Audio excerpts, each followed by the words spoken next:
श्लोक 106. श्रीराम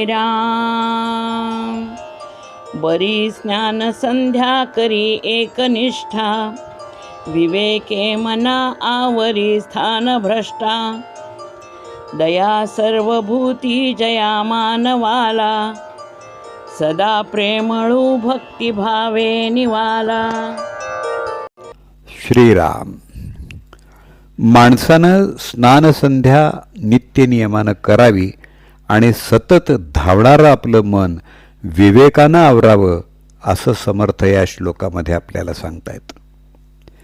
माणसानं आपलं जीवन विकसित करावं एवढंच नाही तर ते अधिक पारमार्थिक आणि अधिक आध्यात्मिक करावं असं समर्थांना वाटतं. आपल्या शरीराच्या स्वच्छतेसाठी स्नान करावं. स्वच्छतेसाठी आपण घर झाडतो, भांडी स्वच्छ करतो. आताच्या काळात तर जुन्या परंपरेप्रमाणे बाहेरून आल्यावर हातपाय धुतो, तेही साबण लावून धुतो. पूर्वीच्या काळी तर आंघोळ न करता स्वयंपाक करायलाही परवानगी नसे. स्नानाचा संबंध शरीराच्या स्वच्छतेशी आहे. तेव्हा ते करताना यांत्रिकता नसावी. स्नान केलं की उत्साही आणि प्रसन्न वाटतं. शिवाय ते आरोग्यदायी असतं.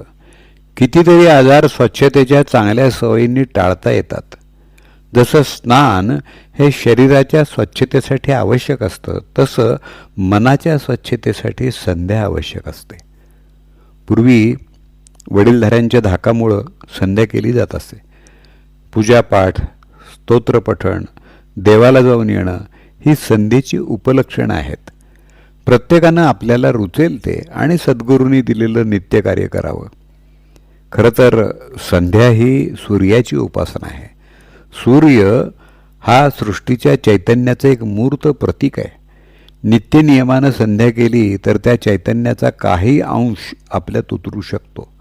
भगवंताच्या दर्शनासाठी तुमचं अंतरंग स्वच्छ असलं पाहिजे आणि त्यासाठी मनाची स्वच्छता आवश्यक आहे. पूजापाठ करताना किंवा पोथीवाचन करताना कसं तरी उरकण्याची, टाकणं टाकल्याची भावना त्यात असता कामा नये. ही कामं करताना आस्था पाहिजे, श्रद्धा पाहिजे आणि त्यात एकनिष्ठता पाहिजे. आपण काय करतो, कसं करतो, किती प्रमाणात करतो या गोष्टी महत्त्वाच्या आहेत. अध्यात्मस्वरूपी गोष्टी करण्यात जितकी आवड किंवा प्रेम जास्त असेल तेवढं त्याचं फळ अधिक मिळेल. या गोष्टी करण्यामागं निष्ठा आणि सावधानता हवी. एक स्त्री लग्न होऊन सासरी येते. काही दिवसांनी तिचा पती तीर्थक्षेत्री जायचे असं सांगून घरातून निघून जातो. ही खूप नाराज होते आणि देवाची साधना करते. काही दिवसांनी कोणीतरी सांगायला येतं की गावाच्या बाहेर काही लोक आलेले आहेत, त्यात तिचा पती आहे. ती वाऱ्याच्या वेगानं पळत जाते, पण जाताना तिचा पाय एक साधू जप करत बसलेले असतात त्यांना लागतो. ते साधू महाराज तिला शाप देण्यासाठी तोंड उघडणार तेवढ्या वेळात ती निघून जाते.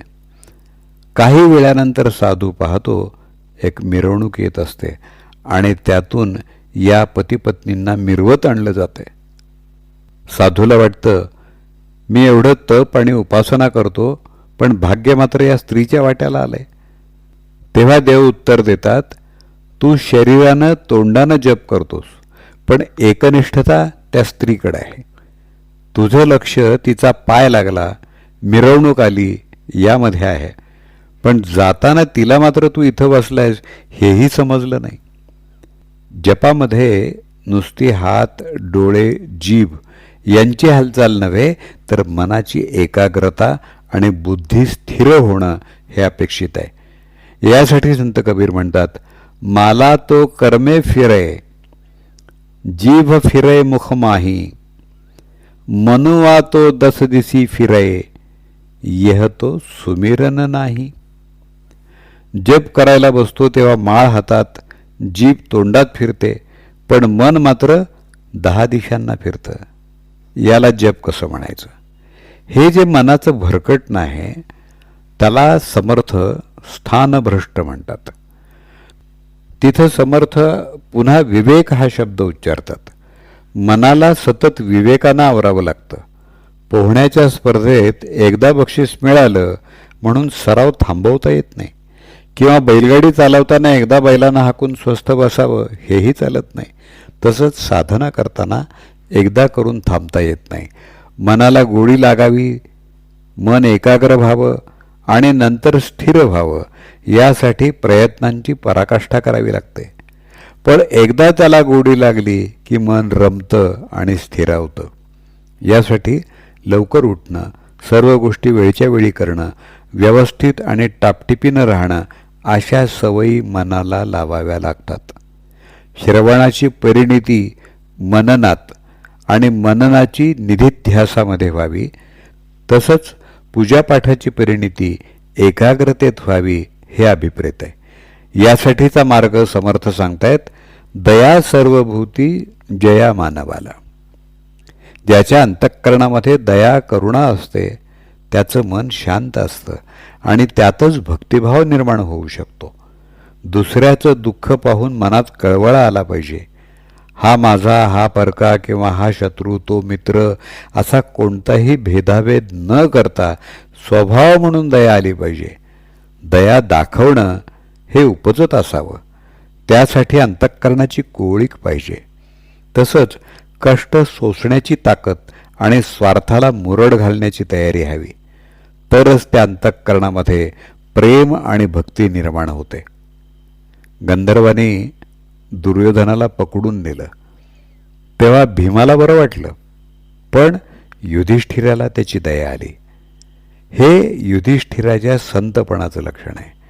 अशा प्रेमळ मनाला शांतता किंवा प्रसन्नता मिळते असं समर्थ म्हणतात.